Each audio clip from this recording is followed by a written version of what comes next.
प्रश्न वही है, उसी प्रश्न पर लौटते हैं कि क्या वाकई ईरान में सत्ता परिवर्तन के प्लान पर काम हो रहा है? अगर ऐसा है तो आखिर ईरान क्या करेगा, उसके पास क्या विकल्प है, और क्या इस प्लान में, सत्ता परिवर्तन प्लान में, अमेरिका और इजराइल दोनों लगे हुए हैं? रिपोर्ट के जरिए आपको समझा रहे हैं।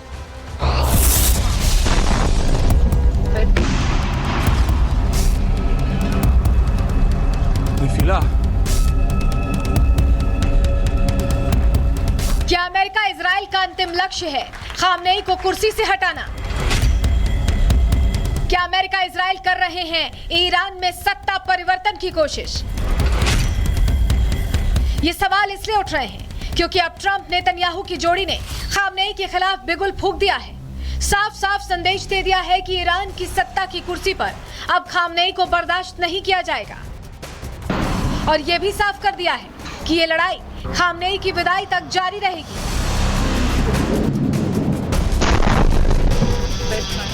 नेतन्याहू की कोशिश है कि इजरायली हमलों के जरिए खामनेई को कमजोर किया जाए, खामनेई के खिलाफ ईरान में ही विद्रोह की मशाल जलाई जाए, जिससे खामनेई और सरकार के खिलाफ ईरानी जनता भड़के और तेहरान में सत्ता परिवर्तन का प्लान कामयाब हो जाए। यही वजह है कि इस जंग के बीच में नेतन्याहू ने ईरानी जनता से अपनी सरकार के खिलाफ सड़कों पर आने की अपील की थी। कहा था कि अब ईरानी शासन के खिलाफ जनता को खड़ा होना चाहिए। 50 सालों से ईरान में इस्लामिक शासन ने जनता को दबाया है, और ये भी साफ साफ कहा था कि इजराइल की जंग जनता से नहीं, ईरानी शासन से है।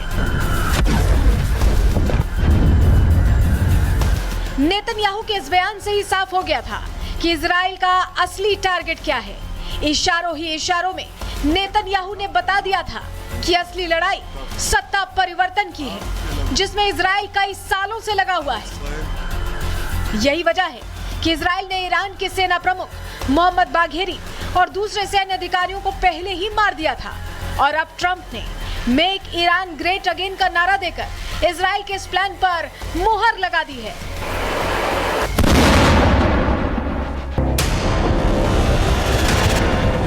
लेकिन अब सवाल है कि क्या केवल ट्रंप और नेतन्याहू ही ईरान में सत्ता परिवर्तन चाहते हैं, या फिर ईरान के अंदर भी कोई ऐसा है जो खामनेई की ताकत को कम करना चाहता है? सूत्रों के मुताबिक ईरान का एक ताकतवर धड़ा भी सत्ता परिवर्तन चाहता है। खामनेई की जगह किसी और को सत्ता दिलाने की कोशिश हो रही है। अमेरिका के हमले के बाद अधिकारियों के बीच चर्चा तेज है। पश्चिम के प्यादे को सत्ता में बैठाने की रणनीति बन रही है। सैन्य अधिकारी, राजनीतिक लोग परिवर्तन चाहते हैं। इतना ही नहीं, बड़े धार्मिक नेता और व्यापारी भी कोशिशों में जुटे हैं। इन बातों से साफ है कि खामनेई के खिलाफ केवल बाहरी मोर्चे पर ही लड़ाई नहीं लड़ी जा रही है, बल्कि सत्ता परिवर्तन की चाहत रखने वाले खुद खामनेई के घर में भी बैठे हैं, जो अमेरिका और इजराइल की कोशिशों को पूरा बल दे रहे हैं। खामनेई को कुर्सी से उतारने की पूरी कोशिश कर रहे हैं। लेकिन इतने विद्रोह के बाद भी खामनेई कैसे अपनी सत्ता बचाने में कामयाब हो पा रहे हैं, ये भी बड़ा सवाल है। दरअसल खामनेई की ईरान की सत्ता पर मजबूत पकड़ है। ईरान में सियासी और धार्मिक नायक की छवि है। खामनेई के वफादार अहम पदों पर मौजूद हैं। अमेरिका इजराइल के खिलाफ जनता में गुस्सा है, जो खामनेई को इतने विरोध के बाद भी अब तक बचाता रहा है। लेकिन सवाल है कि क्या अमेरिकी इजरायली हस्तक्षेप से ईरानी सत्ता में बदलाव आएगा? क्या ईरान में आंतरिक सैन्य तख्तापलट की कोशिश की जाएगी? क्या ईरानी राजनीति के जरिए ही खामनेई को हटाया जाएगा, या फिर खामनेई की शांतिपूर्ण विदाई कर किसी मोहरे को सत्ता का ताज पहनाया जाएगा? ये सवाल इसलिए क्योंकि अब तो ये साफ है कि ईरान के खिलाफ अमेरिका इजराइल की लड़ाई परमाणु ठिकानों को तबाह करने से आगे निकल चुकी है, जिसका लास्ट टारगेट है खामनेई की ईरान की सत्ता से छुट्टी। Bureau report, Republic Bharat. और लगातार बड़ी जानकारियां मिल रही हैं। अमेरिका ने कतर में अपने नागरिकों के लिए एडवाइजरी जारी कर दी है। नागरिकों को सुरक्षित स्थानों पर रहने को कहा है, यानी अगले आदेश तक सुरक्षित स्थानों पर रहें, ये एडवाइजरी जारी की गई है अमेरिका की तरफ से। कतर में एडवाइजरी जारी की गई। देखिए, कतर में भी अमेरिका के एयरबेसेस हैं, और ऐसे में कतर में अपने नागरिकों के लिए एडवाइजरी जारी करना बता रहा है कि अमेरिका को यह अंदेशा है कि कभी भी ईरान जो एयरबेसेस मिडिल ईस्ट में है अमेरिका के, उन्हें टारगेट कर सकता है। हमने बात की कि कैसे सत्ता परिवर्तन पहला लक्ष्य है नेतन्याहू का, लेकिन दूसरा लक्ष्य क्या है? सिर्फ एक लक्ष्य नहीं है, आप ये भी समझिए। दूसरा लक्ष्य है ग्रेटर इजराइल की स्थापना। अब ये ग्रेटर इजराइल क्या है ये भी हम आपको डिटेल में बताएंगे, लेकिन दो लक्ष्य हैं, आप समझ लीजिए। पहले परमाणु संयंत्रों को नुकसान पहुंचाया, दूसरा लक्ष्य उनका ये रहा कि सत्ता परिवर्तन करेंगे उससे इतर, और एक और लक्ष्य ये रखा है कि ग्रेटर इजराइल की स्थापना हो। क्या है ये लक्ष्य और ये ग्रेटर इजराइल दरअसल है क्या? चलिए डिटेल आपको देते हैं, फटाफट आपको बता देते हैं। देखिए, नील से फरात नदी तक का ये लक्ष्य है। परमाणु ठिकाने ध्वस्त करने के बाद भी, क्योंकि जंग जारी रह सकती है, लक्ष्य हासिल करने तक जंग जारी रहेगी। नेतन्याहू ने ये खुद कहा है। नेतन्याहू ग्रेटर इजराइल के प्लान पर क्या काम कर रहे हैं, ये बहुत बड़ा प्रश्न है। ग्रेटर इजराइल यहूदीवादी थियोडोर हर्जल की कल्पना था। ग्रेटर इजराइल नील नदी से लेकर फरात नदी तक बनाने का प्लान था, और नील नदी मिस्र में है तो फरात नदी इराक में मौजूद है। आप समझ रहे हैं कितना बड़ा ये देश बनाना चाहते हैं अपना। ग्रेटर इजराइल बनने पर मिडिल ईस्ट की पूरी तस्वीर ही बदल जाएगी। ईरान ग्रेटर इजराइल प्लान की सबसे बड़ी, बीच में एक तरह से मुश्किल है, सबसे बड़ा रोड़ा है।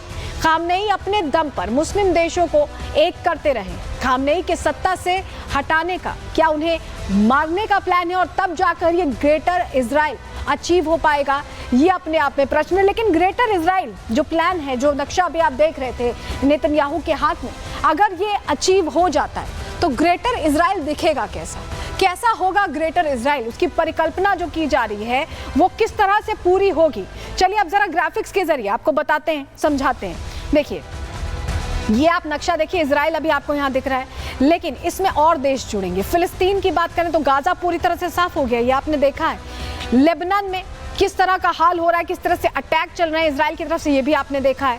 जॉर्डन जद में आ सकता है। सीरिया में भीषण तबाही पहले ही मची हुई है, और इराक अगर हाथ में आता है तो उसके बाद यहाँ पर तुर्की का कुछ हिस्सा बचेगा और सऊदी अरब का कुछ हिस्सा बचेगा जो हासिल करना होगा, क्योंकि फिलिस्तीन में से गाजा पूरी तरह से कैसे साफ हुआ ये हमने देखा है। लेबनान में अटैक होते ही रहते हैं, बल्कि चढ़ाई भी कर दी है इजराइल ने बहुत सारे इलाकों में, और सीरिया में भी लगभग इसी तरह के हालात है। तो ये अचीव करना इतना मुश्किल नहीं है। क्या इस पर काम हो रहा है, ये थ्योरीज भी चल रही है, इसीलिए हम आपको बता भी रहे हैं। इस बीच एक और बड़ी खबर आ रही है, उसका रुख कर रहे हैं। ब्रिटेन ने भी अपने नागरिकों के लिए ट्रैवल एडवाइजरी जारी कर दी है।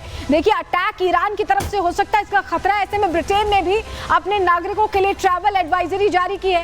अरब देशों की यात्रा को लेकर ये ट्रैवल एडवाइजरी जारी हुई है। ये कहा है कि अभी रिफ्रेन करें, ना करें अरब देशों की यात्रा।